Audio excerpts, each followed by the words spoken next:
यी सबै सिलाइका उपयोगी तरिकाहरू मलाई मेरी हजुरआमाले सिकाउनु भएको हो। आजकल यस्ता सिपहरू धेरै कम मानिसले प्रयोग गर्छन्। त्यसैले हराउनु अघि म यी सबै तपाईहरुसँग बाँड्दैछु।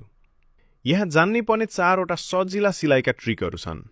पहिलो, प्वाललाई देख्नै नसकिने गरी टाल्ने तरिका, इन्भिजिबल स्टिच। प्रयोग गर्नुहोस्। एक पटक बायाँ र अर्को पटक दायाँ सिलाउँदै जानुहोस्। अन्त्यमा धागो बिस्तारै तान्दा प्वाल लगभग बन्द भएको जस्तो देखिन्छ। 2. कमरको भाग ठूलो भए सानो बनाउने तरिका। जति कपडा घटाउन चाहनुहुन्छ त्यति भाग मिलाएर सिल्नुहोस्। त्यसपछि धागो कस्दा कमरको भाग तुरुन्तै फिट हुन्छ। 3.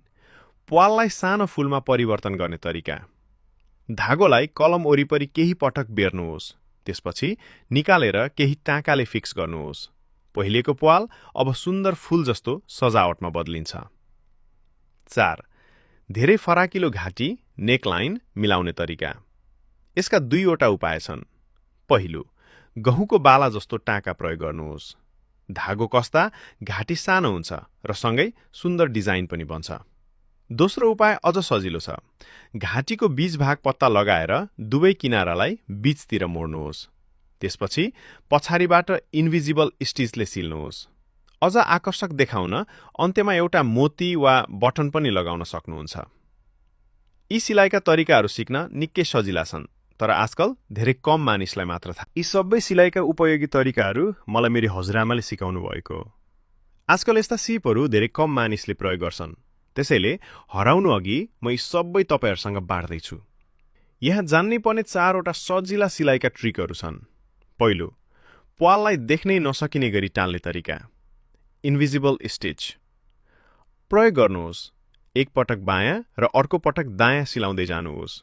अन्त्यमा धागो बिस्तारै तान्दा प्वाल लगभग बन्द भएको जस्तो देखिन्छ। 2. कमरको भाग ठूलो भए सानो बनाउने तरिका। जति कपडा घटाउन चाहनुहुन्छ त्यति भाग मिलाएर सिल्नुहोस्। त्यसपछि धागो कस्दा कमरको भाग तुरुन्तै फिट हुन्छ। 3. प्वाललाई सानो फूलमा परिवर्तन गर्ने तरिका। धागोलाई कलम वरिपरि केही पटक बेर्नुहोस्। त्यसपछि निकालेर केही टाँकाले फिक्स गर्नुहोस्।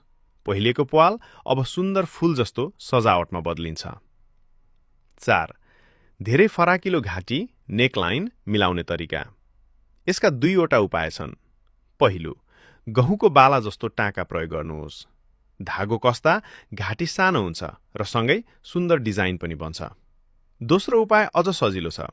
घाँटीको बीच भाग पत्ता लगाएर दुवै किनारालाई बीचतिर मोड्नुहोस्। त्यसपछि